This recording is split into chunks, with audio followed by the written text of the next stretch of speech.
It's been 1 year with my M4 MacBook Pro, and long story short, I had absolutely no FOMO when the M5 came out, but I do have one big regret. Well, maybe two. Now, as much as we all enjoy ogling over the latest and greatest, I wanted to give you a longer-term look at this machine because maybe, just maybe, last year's tech is all you need. It certainly has been for me. So this is my personal machine, bought with my own money, and here is the receipt for proof from B&H. It was for $1,399 plus tax, 16 gigs of RAM, a 14-inch display, and in space black. This was the base M4, not the M4 Pro or Max. And a year later, it still looks in great condition, even after some fairly heavy use. My main tasks are video editing, you are watching a product of this machine right now, photo editing and general productivity, keeping my life in order sort of stuff. Now, it's easy to say the MacBook Pro design is boring, it hasn't really changed in 4 years, but I don't think that that is anything you should hold against it. The design just works. The Retina XDR display is excellent, and as much as I'd love an OLED screen, this is so nice as is for the majority of tasks that I do that for me it wouldn't be worth the extra expense if and when it materializes. But that brings me to my first regret. I wish I had spent extra on the nano texture option.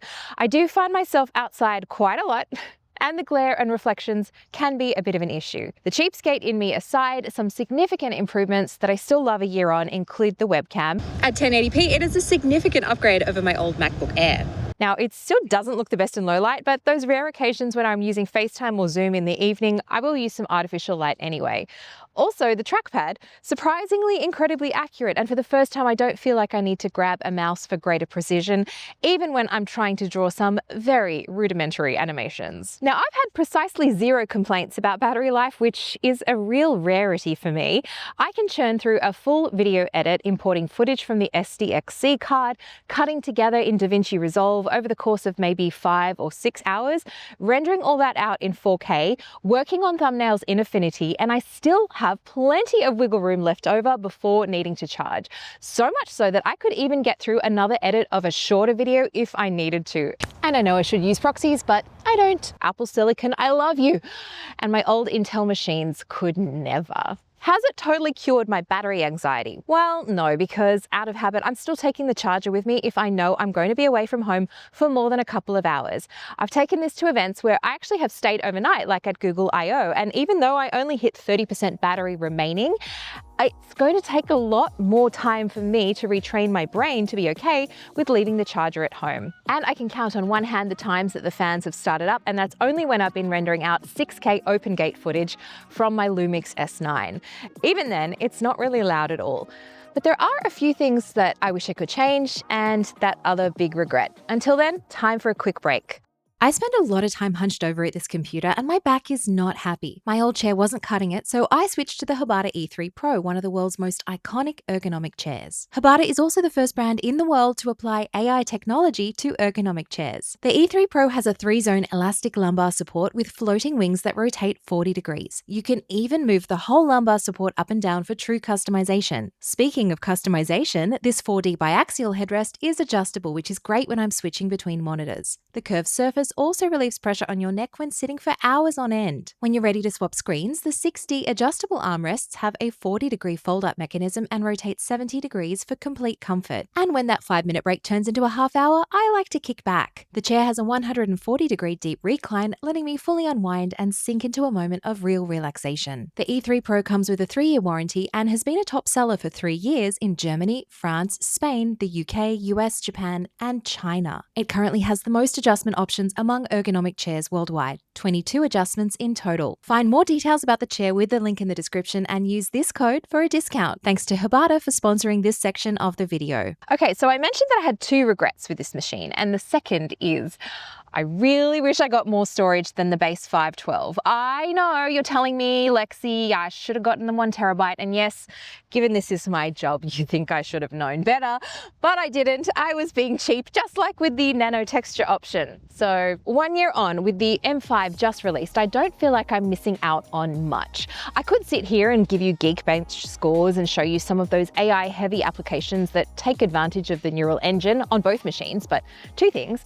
Other reviewers do this a lot better than I could, and also that doesn't really reflect how I use my Mac day to day. So those tests are a bit pointless for me, and dare I say, a lot of people who are buying a base MacBook as well.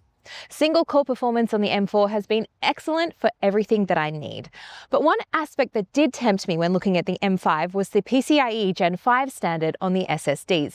Faster read-write speeds would be really nice to have, especially with the amount of footage that I'm constantly churning through this machine. And could I use more ports? Absolutely. Would I also like Thunderbolt 5 if I opted for the M4 Pro or M4 Max? Sure. In theory, but I don't really have the accessories yet to take advantage of it anyway.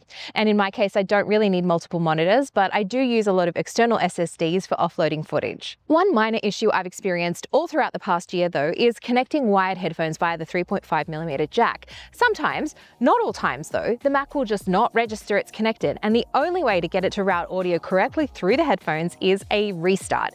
Not a huge issue because this does restart very quickly, but it's still kind of annoying in the middle of the workflow, especially because it's an intermittent issue that seems to crop up anytime I close the lid and it goes to sleep, and then I open it back up and resume editing. Now, we can't talk about the MacBook without macOS, and this initially did ship with Sequoia.